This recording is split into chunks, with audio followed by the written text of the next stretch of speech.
지혜라는 그 책을 이제 시작을 했는데요.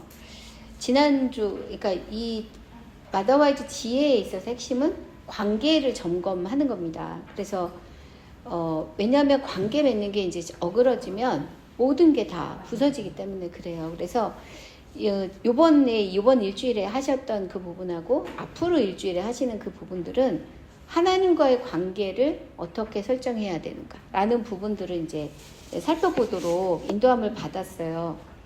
1단원에서가 이제 점검해야 될 부분은 뭐냐면 첫 번째는 내가 분명히 거듭났는가, 예수님을 진짜로 믿는 사람인가.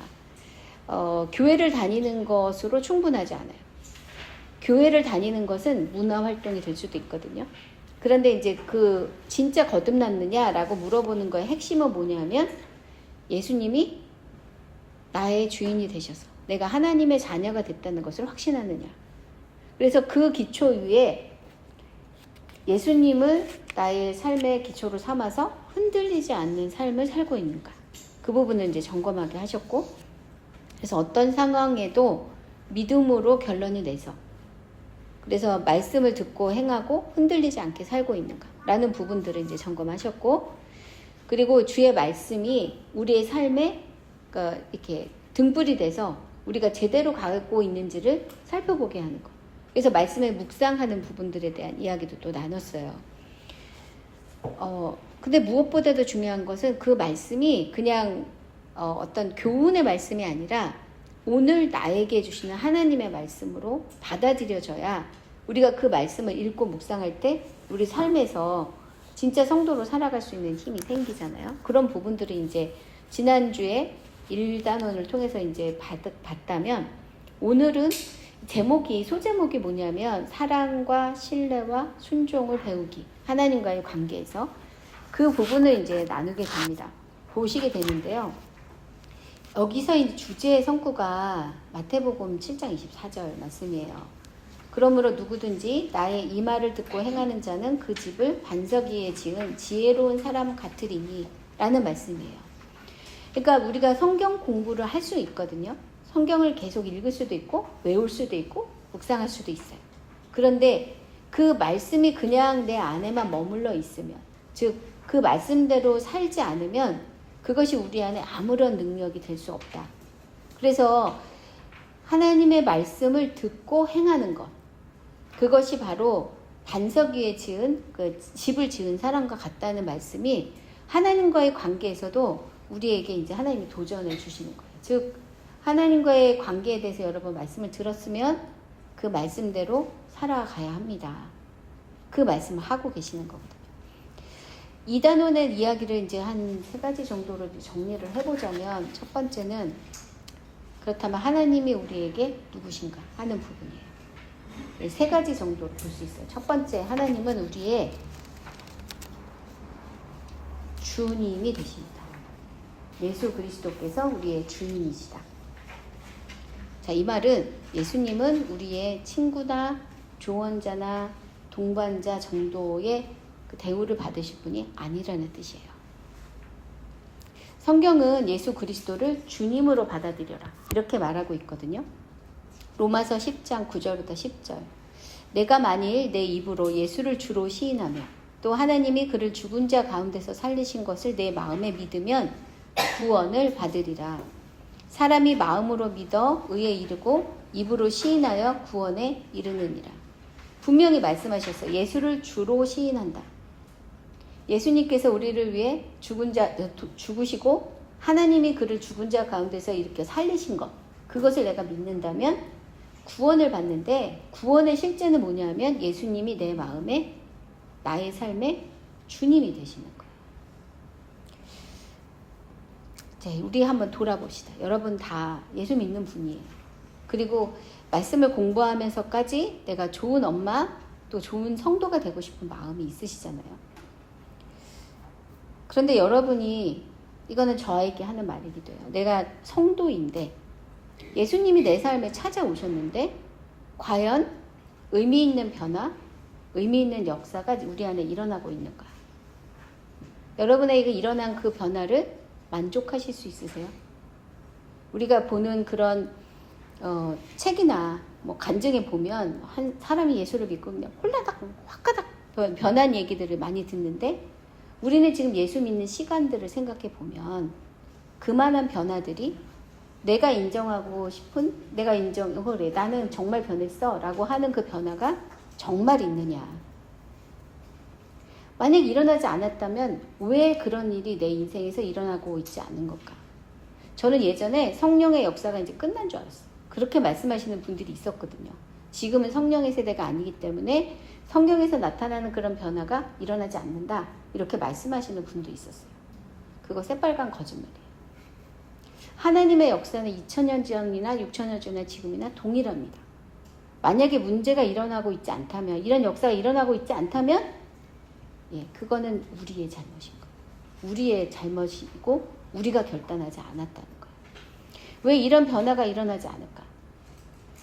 성경 말씀을 따져서 보면요. 예수님이 우리 삶의 주인이 아니시기 때문이에요. 예수님 우리가 영접하면 우리 마음에 들어오십니다. 그리고 우리 안에 거주하세요. 그런데 그분이 나의 손님이거나 친구이거나 좋은 자일 수는 있지만 내 삶의 진짜 주인이 되지 않으면 변화는 일어날 수 없어요. 자, 여러분 집에 누가 손님이 오셨다고 생각해 보세요. 잘 대접해 드리시죠. 그런데 이 손님이 여러분 집안의 그 소파의 위치를 바꿀 수 있을까요? 냉장고에 뭘 집어넣어야 되는지를 결정할 수 있을까요? 아니에요. 이분을 우리는 잘 대접할 수는 있지만 우리 삶에 요만큼의 영향력도 미칠 수가 없어요.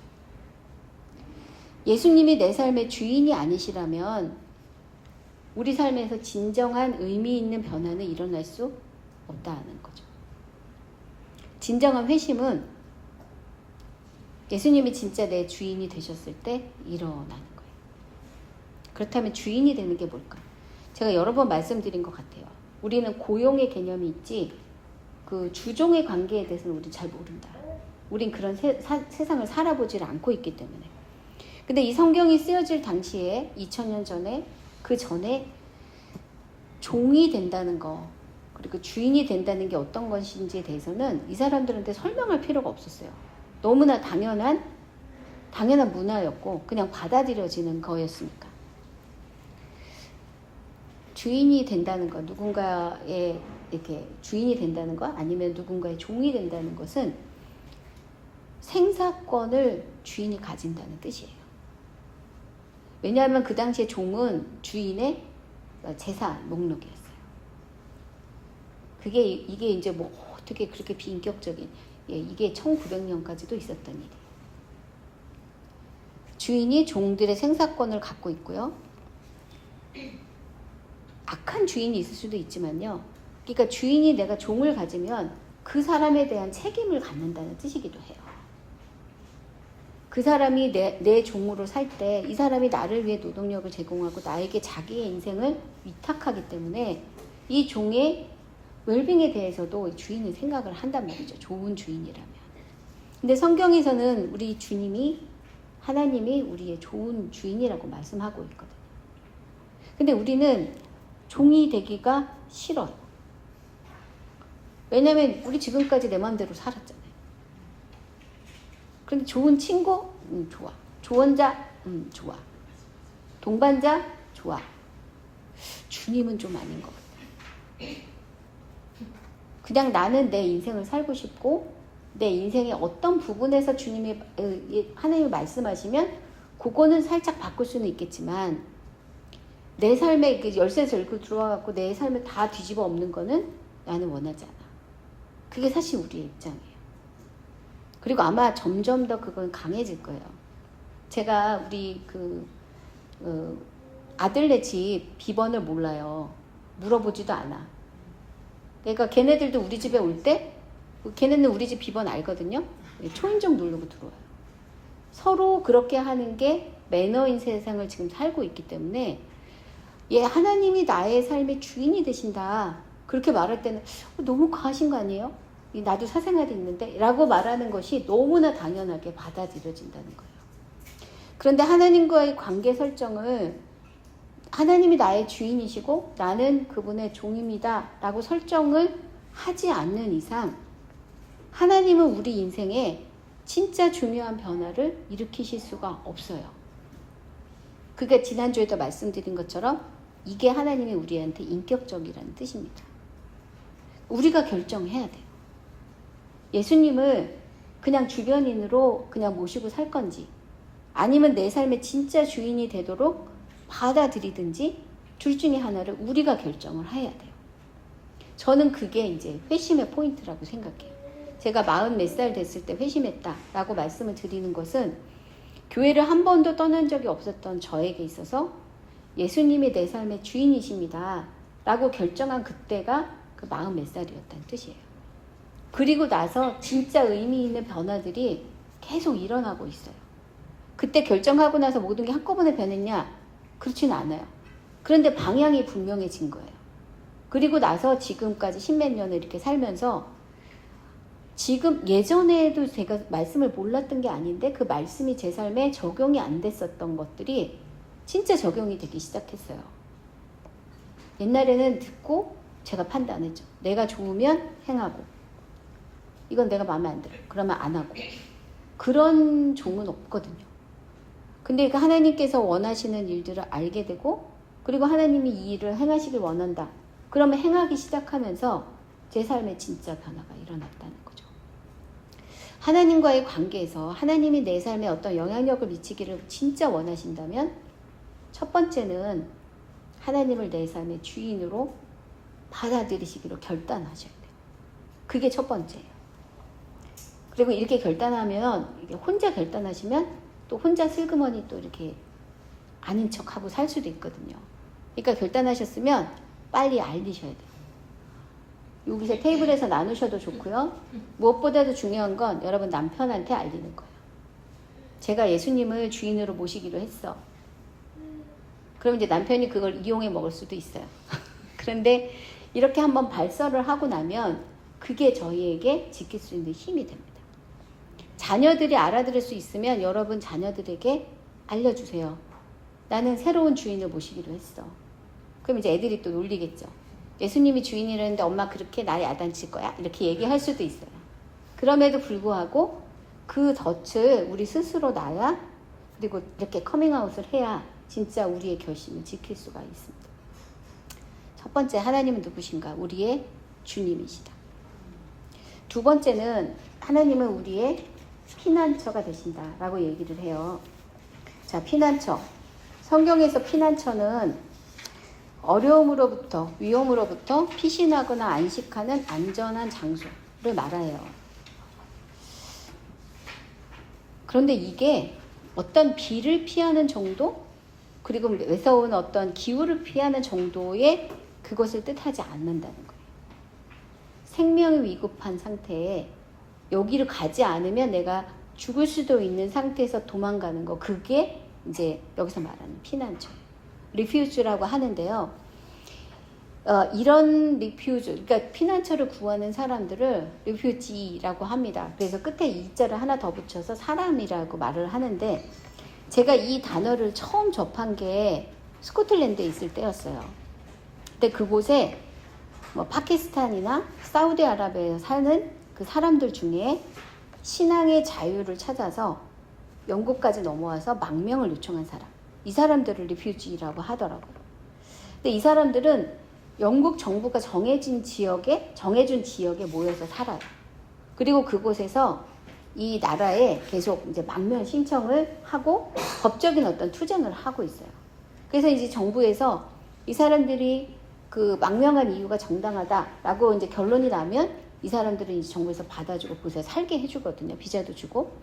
근데 그거가 나올 때까지 이분들은 너무 절박한 거예요. 이게 없으면 살 수가 없어. 너무너무 절박하게 그곳에서 이제 그 과정들을 하고 있거든요. 만약에 이 정부에서, 영국 정부에서 인정해주지 않는다면 어떻게 되느냐. 이 사람들은 이제 이곳에 살 수가 없어요. 영국에서 쫓겨나는 거예요. 그러면 떠돌아다니다가 그러니까 중동에서 보는 경찰들이 있거든요. 이 사람들이 이제 이슬람에서 기독교로 개종한 사람들이란 말이에요. 이 경찰들이 쫓아다니면서 이 사람들의 손에 이제 살해당하기도 하고요. 아니면 잡혀서 본국으로 소환되기도 해요. 그러면 본국에 가서 거기서 사형을 당해요. 그러니까 이 사람들에게는 이곳에서 망명절차를 받아서 이곳에 사는 거 자체가 목숨을 건 정말 너무나 중요한 일이라는 거예요.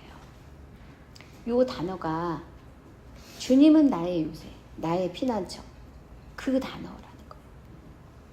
즉, 아우 나 그냥 피곤한데 주님 안에서 잠깐 쉴게요. 이 정도의 그 피난처라는 의미가 아니라는 거예요.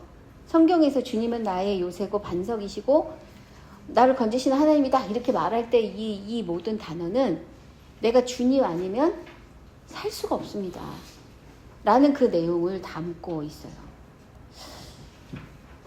이 아까 영국에 있었던 그 사람들이 살고 있는 자리가 바로 그 피난처였고요. 그곳에 살고 있었던 그들에게 영국이라는 피난처는 절대절명이었던 것처럼 주님은 나의 피난처, 하나님은 누구신가 할 때 하나님은 나의 피난처입니다 라고 말할 때 그 피난처에는 이런 무게중심이 이렇게 실려 있어야 된다는 거예요. 주님이 아니면 제가 살 수가 없습니다. 주님이 아니면 제가 존재할 수가 없습니다. 이게 나의 요새, 나의 피난처의 그런 의미인 거예요. 주님은 나의 피난처입니다 할 때 이게 들어있다는 얘기는 내가 주님 안에 있으면 안전하다는 고백이기도 해요. 주님이 나를 지켜주실 수 있다는 그런 그 고백이잖아요. 아까 제가 말했던 그 중동 크리스찬들이 영국에 와서 그것을 이제 절차를 하는 이유는 영국 정부가 자기들을 보호해 줄 수 있다고. 영국 국적이라는 것이 그들을 보호할 수 있는 신분이 된다는 것을 확신했기 때문에 그 자리에 있는 거거든요. 근데 그런 것과 같은 의미로 내가 주님은 나의 피난처입니다라고 했을 때의 그 마음에는 내가 주님 아니면 살 수 없습니다. 주님이 나를 구해 주실 수 있는 절대적인 힘이 있는 분이십니다라는 고백이라는 거예요. 주님은 나의 피난처라고 노래를 하지만 그 안에서 내가 어떤 나의 구원을 거기서 찾고 있지 않는다면 말로만 피난처인 거지 실제로는 다른 꼼수를 찾고 있다는 뜻인 거예요. 우리가 해결할 수 없는 일, 이 일이 해결되지 않으면 나에게 큰 해가 미칠 수 있는 그 일에 대해서 내가 정말 전적으로 하나님께 맡기고 있나? 하나님만이 그 일을 해결하실 수 있습니다 라고 고백하고 있나? 만약에 그렇게 고백이 된다면 주님은 나의 피난처 맞아요. 그런데 그 문제를 해결하는 데 있어서 하나님 이외에 다른 것들이 더 우선순위에 있다면 하나님은 그냥 보험처럼 내가 생각할 뿐 하나님께 나의 모든 것을 걸고 있지 않다면 이것은 주님은 나의 피난처라고 말은 하지만 쉘터 정도의 그런 마음만 갖고 있는 상황인 거죠. 아이들 입시, 재정적인 어려움, 관계의 큰 문제, 이사, 직장을 구하는 일, 모든 것이 그래요. 우리의 생존이 달린 문제잖아요. 그리고 이거 하나를 결정하면 거기에 고구마 그 줄기처럼 엄청나게 많은 문제들이 같이 따라오잖아요. 이 문제를 정말 하나님께 온전히 맡기고 있나? 만약에 그렇다면 여러분은 하나님을 나의 피난처로, 리퓨지로 생각하고 있는 거예요. 요번에 이제 저희가 그 헌화목자교회 부목사로 이렇게 사역을 하다가 유기성 목사님 계실 때, 그리고 이제 지금 단독 하고 계시는 목사님들과 1년에 한 번 저희가 수련회를 하는데, 지난주에 그 수련회였었어요. 그 수련회를 가면서 제가 이렇게 비행기에서 하나님 무슨 책을 읽을까요? 그런데 이제 유진 피터스 목사님의 한길 가는 순례자라는 책이 있어요. 되게 얇은 책. 얇아서 가져왔습니다. 얇아서. 이렇게 가져갔는데 읽으면서 너무 은혜가 됐어요. 성전에 올라가는 노래라고 있거든요. 여기 성경에. 이제 이 사람들이 1년에 3번씩 성전에 올라가면서 이제 예배할 때 그때 부르는 노래예요. 근데 그 중에 한 편이 이런 말씀이 있어요. 시편 122편인데 6절, 7절 말씀에 예루살렘을 위하여 평안을 구하라. 예루살렘을 사랑하는 자는 형통하리로다. 내 성 안에는 평안이 있고 내 궁중에는 형통함이 있을지어다. 여기서 이제 두 가지 말이 있잖아요. 평안이라는 말과 형통함이라는 말. 이 평안이라는 말은 히브리어로 샬롬이라는 뜻이에요. 그리고 형통이라는 말은 샬바라고 하는데 이 평안은 우리가 그냥 아무 일도 없이 그냥 우리가 말하는 안녕하세요 그 정도가 아니라 하나님의 뜻이 우리 안에 이루어질 때 그때 나타나는 조금도 부족함이 없는 완전한 상태. 그게 이제 평안, 샬롬이라는 거고, 형통이라는 말, 그래서 샬바라는 말은 우리가 하나님의 자비 가운데 살고 있다. 이것을 알고 있는 자들이 느끼는 여유로움이라는 거예요. 즉 하나님 안에 있으니 우리가 걱정할 필요가 없어 라고 생각하는 그래서 어떤 상황이든지 그것을 이렇게 극복해 넘어갈 수 있는 사람들이 가지는 그 여유로움, 그것을 이 형통이라고 말한다는 거죠. 이것을 우리가 예배하는 가운데 하나님께로부터 공급받고 그것을 또 우리의 삶에서 이렇게 누리게 되는 것, 그것을 얘기를 하고 있다고 이제 여기서 설명을 하고 있어요. 우리의 상황이 어떠하든지 내가 진짜 하나님 때문에 평안함을 누리고 있다. 내 상황이 어떠하든지 나는 형통하다. 그래서 내가 조바심 내거나 힘들지 않고 이 상황을 인내하고 견딜 수 있나. 그 두 가지가 우리가 진짜 하나님을 피난처로 여기고 있는지 그것을 확인하는 어떤 지표가 된다는 거예요. 이것을 강화할 수 있는 방법은 뭐가 있을까? 생각해 보면요. 예배인 거예요. 예배. 하나님의 말씀 앞에 계속 있고 그리고 하나님이 이런 분이십니다 라고 우리가 계속 고백하는 그 찬양에 올려드려질 때 그리고 그 말씀에 대한 우리의 결단을 하나님 앞에 올려드리는 그 예배가 계속 있으면 정말 어렵고 힘든 상황 속에서도 주님이 나의 피난처가 되십니다 라는 그 고백을 진심으로 드릴 수 있게 된다. 그것을 이 책에서도 이제 두 번째로 얘기를 하고 있어요. 그럼 세 번째, 하나님은 도대체 어떤 분이냐? 첫 번째, 우리의 주인님이 되신다. 두 번째, 우리의 피난처가 되신다 라고 말씀을 드렸는데 세 번째는 이 하나님은 전능하신 하나님입니다. 이게 고백이에요. 시편 91편 1절 2절에 지존자의 은밀한 곳에 거주하며 전능자의 그늘 아래에 사는 자여 나는 여호와를 향하여 말하기를 그는 나의 피난처요 나의 요새요 내가 의뢰하는 하나님이라 하리니. 자, 2절 두 번째 그 리퓨지하고 전능하신 하나님은 사실은 같이 있는 개념인 거예요. 전능하신 하나님이니까 우리가 그곳에 피할 수가 있는 거죠. 피한 그곳에 하나님이 전능하시니까 우리가 그곳에서 머무를 수가 있는 거예요. 같은 얘기입니다. 그런데 이 전능하신 하나님의 이제 히브리어로는 뭐라고 하냐면 엘샤다이라고 합니다. 엘샤다이. 인도네시아 그 찬양 중에 엘샤다이가 있어요. 근데 첫 번째 가사가 첫 번째 줄이 어떻게 되냐면 너 두려워할 필요가 없어. 하나님은 너의 전능하신 하나님이기 때문이야. 이렇게 시작을 해요. 근데 한국에는 아직 번역이 안 된 것 같아요. 그런데 두려워할 필요가 없어. 하나님은 너의 전능하신 하나님이잖아. 이렇게 말하고 있는데 이 엘샤다이의 그 원뜻이 김수현 목사님도 여러 번 얘기하셨어요. 어머니의 젖가슴이라는 거예요. 지금 우리 혜민 사모님이 이은이를 이렇게 안고 있잖아요. 요 상태가 지금 전능하신 하나님의 쓰는 단어라는 거예요. 엘샤다이. 자, 우리 혜민 사모님 무슨 힘이 있겠어요. 그죠?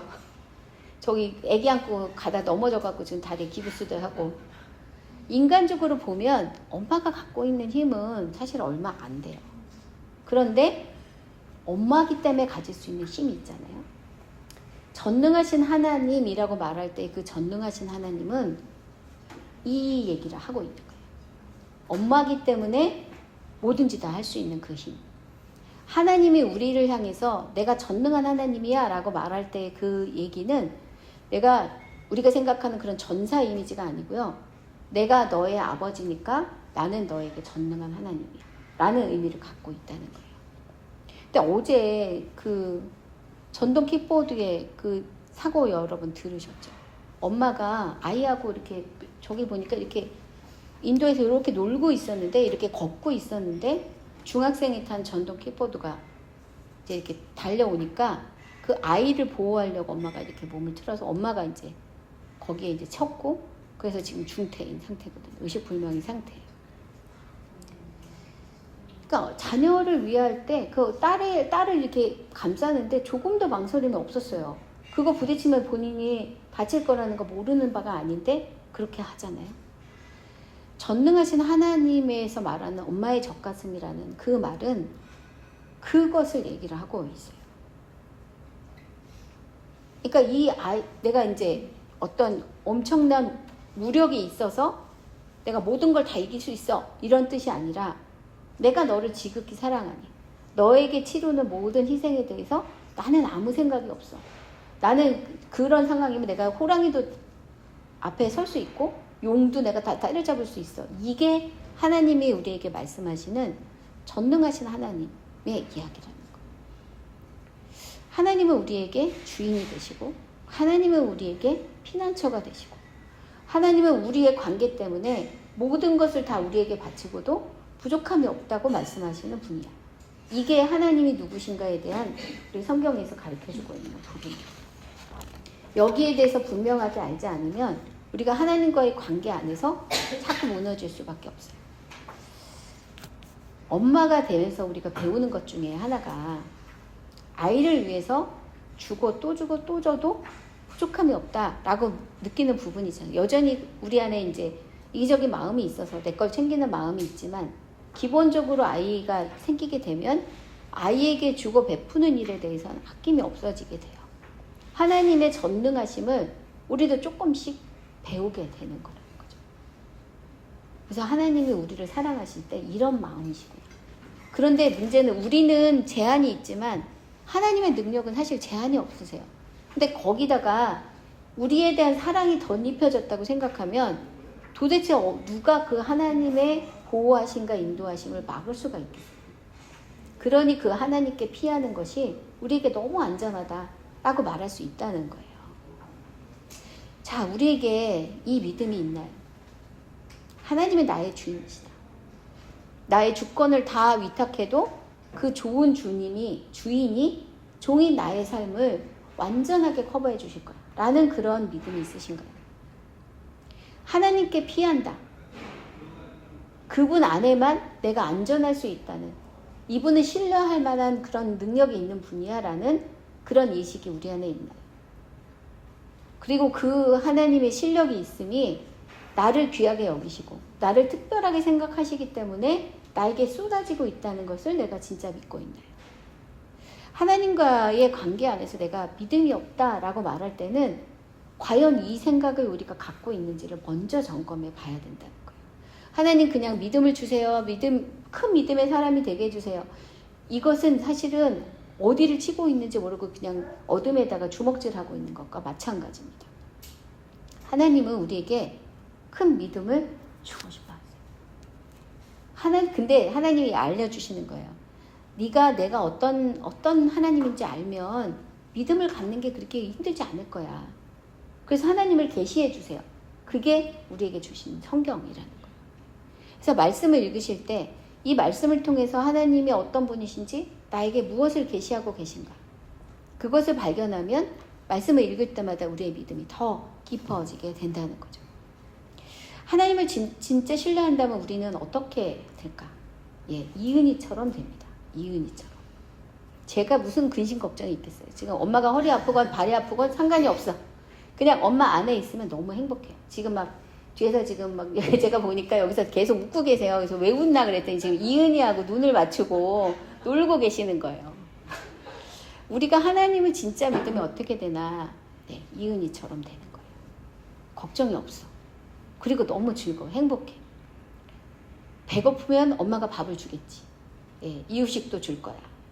내가 응가를 하면 엄마가 기저귀도 다 갈아줄 거야. 내가 엄마 기저귀 가는 게 말할 필요가 없잖아요. 하나님이 우리의 모든 것을 알고 계시고 내가 두려워하는 것을 미리 준비하시고, 그렇게 믿음이 세워진다면 두려워할 일이 없어요. 근데 내가 지금 하나님께 대한 믿음이 없다. 두려운 게 너무 많다.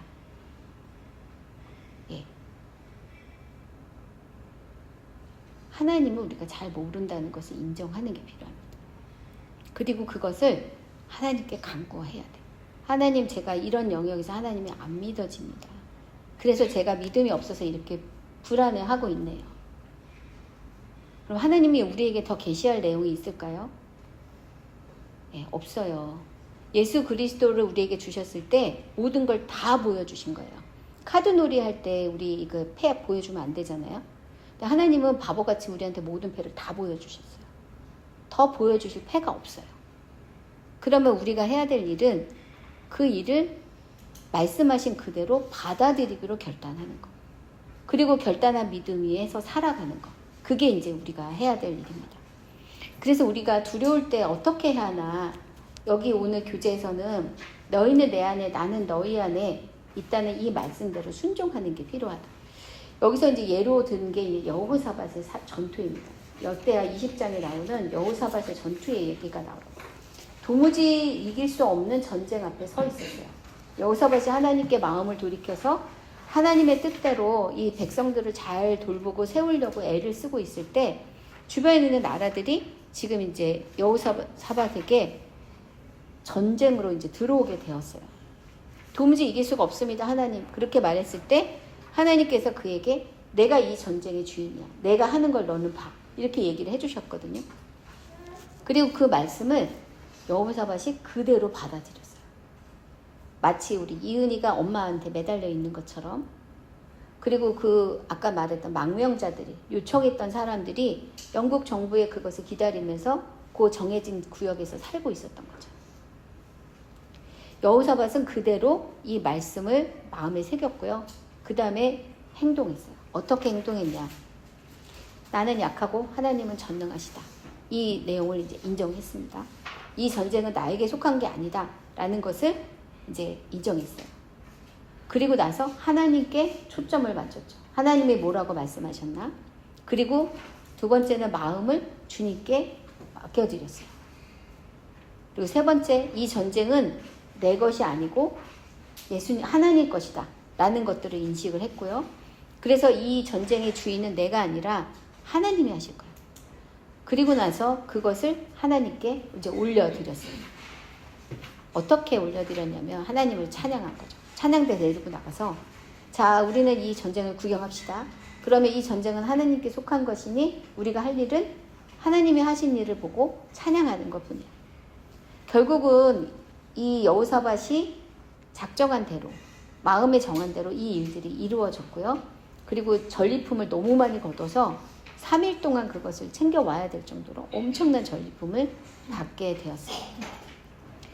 하나님이 우리에게 원하시는 전쟁의 모습은 바로 이런 모습이에요.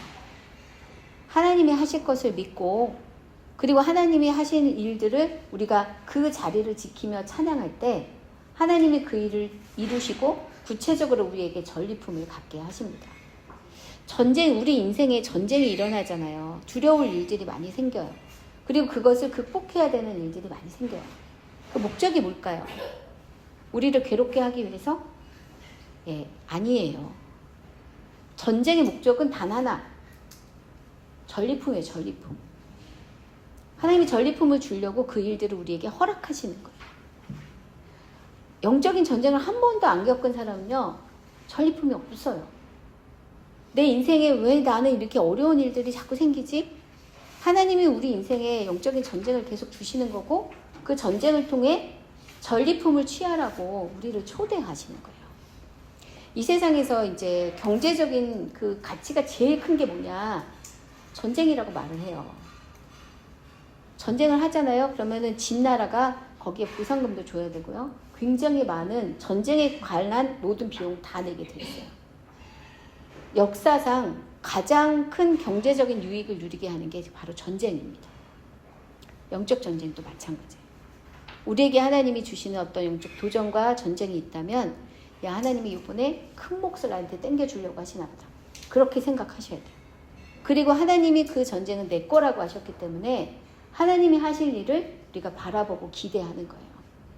그때 우리 자세가 똑바로야 되겠죠. 하나님이 주인이심을 선포해야 되고, 하나님께만 우리가 피할 수 있다는 것을 그렇게 선포해야 그 다음에 하나님이 일하는 것을 볼 수가 있는 거예요. 우리가 완전히 하나님께 일을 맡기면요, 우리의 인생을 맡기면 이 모든 일은 내 일이 아니라 하나님의 일이 됩니다. 그리고 하나님의 일이 되면 하나님의 명예를 위해서 하나님이 일하세요. 그리고 그 일을 처리하는 방식은 우리의 방식이 아니라 하나님의 방식이 되는 거예요. 내 인생에 일어나는 일이라 할지라도 그 일을 진행하시는 방법은 하나님의 방식이 되는 거죠. 우리가 영적으로 제대로 자리를 잡기 위해서는 계속적으로 하나님과의 관계를 점검해야 돼요. 요번에 그 지혜편은 말씀이 되게 많아요. 진짜 성경 말씀이 많거든요. 그 역할은 뭐냐면 우리가 진짜 하나님을 제대로 알고 있는지 성경적인 관점으로 확인하고 또 확인하고, 이 성경은 우리에게 말씀을 주신 겁니다. 하나님과 바른 관계를 맺는 거, 그것으로 하나님이 우리를 초대하셨다는 것을 믿고, 이제 우리가 어떤 영적인 그러니까 노력이 아니라 어떤 자리에 들어가면 반드시 우리를 흔들어 보는 일들이 있습니다. 그게 사단으로부터 비롯된 것처럼 보여도 하나님의 허락 없이 되는 일은 하나도 없다는 걸 우리가 기억한다면 그 과정 가운데 그래, 이렇게 주신 거는 반드시 이기라고, 그래서 전리품을 취하라고 하나님이 우리에게 이 일을 허락하신 거야 라는 마음가짐을 갖고 시작하면 그래서 안 이길 수가 없어요. 그러니까 준비 없이 들어가니까 우리가 맨날 당하는 거거든요. 그 일들을 마음에 정하고 그리고 주님 앞에서 이 전쟁을 잘 수행해 나가시기를 원합니다. 이번 주에 말씀을 이렇게 공부하실 때 소제목도 있고 조금 다르게 또 제가 말씀을 전하기도 했지만, 분명한 건 하나님과의 바른 관계를 맺어야 나머지는 저절로 이길 수 있다는 거, 그거를 붙잡으셨으면 좋겠습니다. 우리 같이 기도했으면 좋겠어요. 한 3가지 정도를 기도하고 싶은데요. 나는 지금 진심으로 하나님을 신뢰하고 있는가를 점검해 보셨으면 좋겠습니다. 하나님은 나의 진짜 주인이십니까? 하나님은 진짜 나의 피난처가 되십니까? 하나님은 나에게 진짜 전능하신 하나님이십니까? 이 상태를 우리가 살펴보고 결단하고 주님 앞에 나갔으면 좋겠습니다. 나의 주님, 나의 피난처, 나의 전능하신 하나님 앞에 나아갈 때 하나님은 모든 평안과 형통함으로 우리를 인도하실 거고, 그 과정 가운데 주님을 더 깊이 알게 해주실 겁니다. 우리 같이 기도합시다. 하나님, 나의 주님, 나의 피난처, 나의 전능하신 하나님으로 우리 하나님을 신뢰합니다. 하나님, 이 마음을 주님 앞에 결단하여 올려드리오니 우리 인생 가운데 하나님의 역사를 더 깊이 볼 수 있도록 인도해 주옵소서. 같이 기도하겠습니다.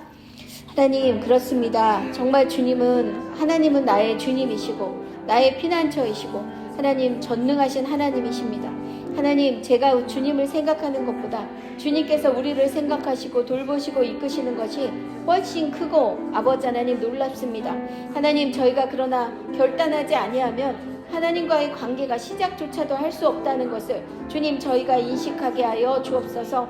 주님을 나의 진정한 주님으로, 주님을 나의 진정한 피난처로, 하나님, 나를 귀하게 여기시는 하나님을 전능하신 하나님으로 여기고 저희 마음속에, 우리의 삶 속에 모셔드려서 하나님께서 주시는 모든 평안과 형통함으로 주님 앞에 설 수 있도록 아버지 하나님 이끌어 주옵소서. 우리 힘으로 해결할 수 없는 것들이 너무나 많이 있습니다.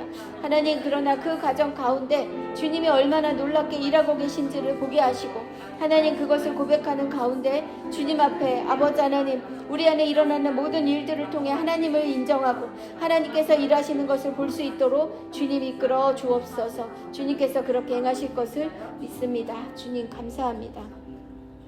이제 하나님을 이렇게 신뢰하는지를 살펴보았다면, 두 번째는 하나님을 그렇게 신뢰해야 되는데 신뢰하지 못하는 이유가 분명히 있을 것입니다. 하나님을 온전하게 신뢰하지 못하도록 막고 있는 게 무엇인지 하나님 깨닫게 해주십시오. 그렇게 구했으면 좋겠습니다. 하나님, 정말 저희는 마음을 다해서 주님을 온전히 신뢰하고 싶습니다. 하나님을 온전히 신뢰하지 못하게 하는 것이 무엇인지, 그 장애가 무엇인지 주님, 저희로 깨닫게 해주십시오. 그래서 이것을 뛰어넘어 완전한 하나님과의 연합 안에 또 완전히 하나님을 신뢰하는 자리에 설 수 있도록 인도해 주십시오. 깨닫게 해주지 않으시면 저희가 그것을 도무지 알 수 없습니다. 스스로 속입니다. 하나님, 저희 눈을 밝혀주셔서 주님과의 관계 안에 정말 저희가 온전히 서고 주님을 온전히 신뢰하는 자로 서게 인도해 주옵소서. 같이 기도하겠습니다. 아버지, 그렇습니다. 주님, 정말 주님을 온전히 신뢰해야 되는 것을 알면서도 여전히 저희 안에 막힌 부분이 있습니다. 하나님, 그것이 주님께서 알려주지 않으시면 하나님, 저희가 도무지 알 수도 없고 그것을 넘어서는 것은 더더군다나 불가능합니다. 아버지 하나님, 우리의 심령 가운데 주님 역사해 주십시오. 하나님, 저희의 가려진 눈을 열어 하나님, 막혔던 그 눈이 열려 하나님께서 이 계시하시는 것을 보게 하여 주옵소서. 하나님을 온전히 신뢰하지 못하고 있는 그 영역들을 깨닫게 하여 주시고, 하나님, 그 이유가 무엇인지도 주님 깨닫게 하여 주옵소서.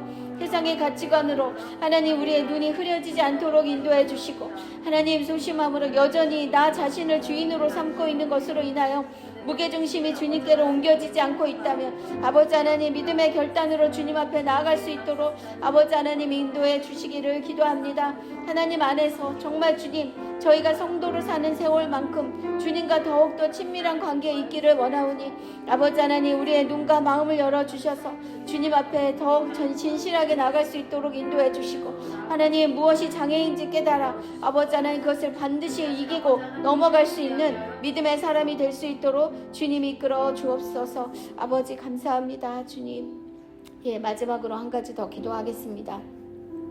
우리 자녀들에게 엄마인 내가 하나님을 신뢰하는 증인이고 본이 되고 싶습니다. 기도하고 싶습니다.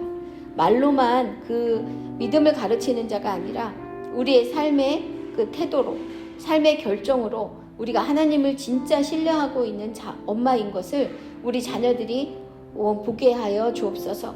그것을 드러내는 것이 때로는 저희 안에 주저함이 되기도 하고, 이것이 우리 안에 약함이 되기도 하겠지만, 그래서 공격을 받는 그런 포인트가 될 수도 있겠지만, 하나님, 저희는 이것을 드러내어 하나님을 진짜 경외하고 있다는 것을 하나님, 세상에 알리고 싶습니다. 특별히 우리 자녀들에게 그것을 알리고 싶습니다.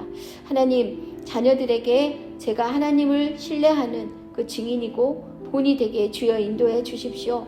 하나님, 모든 것을 다 아이들에게 준다고 하면서도 믿음에 있어서 본이 되지 못하는 그런 어리석은 엄마가 되지 않도록 하나님, 저에게 은혜를 내려주십시오. 용기를 주십시오. 그렇게 기도하겠습니다. 하나님, 그렇습니다. 하나님, 우리 자녀들에게 하나님, 제가 하나님을 신뢰하는 자이고 아버지 하나님을 경외하는 자인 것을 아버지 드러내고 싶습니다. 아버지 하나님, 다른 사람은 다 몰라도 우리 자녀들은 그것을 알게 하고 싶습니다. 아버지 하나님, 모든 결정에 있어서, 모든 삶의 아버지 하나님 중요한 부분에 있어서 주님, 저희가 주님을 신뢰하는 자로 설 수 있도록 인도해 주옵소서. 우리 자녀들이 우리의 뒤통수를 보고 우리의 삶의 태도를 보고 하나님을 경외하는 자로 살도록 아버지 하나님 인도해 주옵소서. 아버지 하나님, 세상에 아무도 없어도 엄마 때문에 믿음의 삶을 살 수 있도록 결단하게 주님 인도해 주시고, 하나님, 우리의 삶 가운데 가장 중요한 것이 무엇인지 우리의 삶을 통해 볼 수 있도록 주님 인도해 주옵소서. 하나님을 사랑하고 아버지 하나님과 동행하는 그 삶을 엄마를 통해 배우는 행복한 우리 자녀들이 될 수 있도록 인도해 주옵소서. 하나님, 여전히 저희 부족하고 두려움이 많습니다. 하나님을 온전히 섬기지 못하는 영역도 많습니다.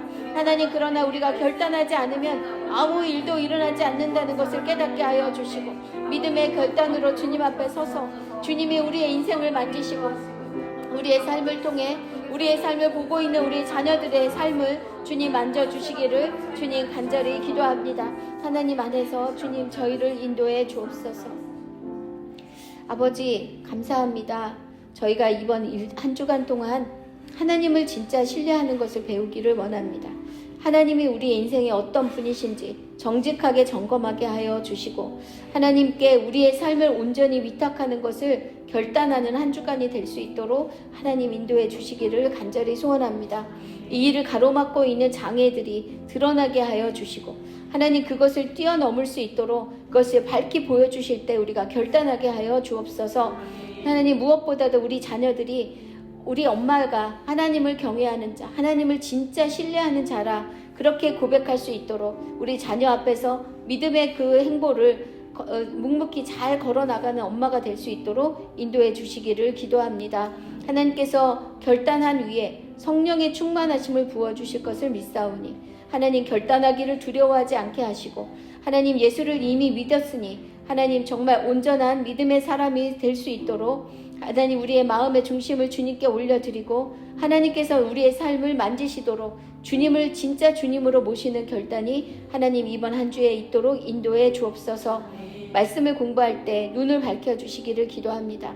하나님의 말씀의 깊은 뜻이 우리의 신비에 새겨질 수 있도록 인도해 주시고 그 말씀대로 살 용기도 주님께서 부어주실 줄로 믿습니다. 하나님 정말 주님을 신뢰합니다. 주님께서 지금까지 우리에게 온갖 선한 것들을 채워주셨는데 하나님 이번 과정에서도 동일하게 선하게 인도하시며 하나님만 영광 받으실 줄로 믿습니다. 주님 감사합니다. 예수님의 이름으로 기도합니다. 아멘.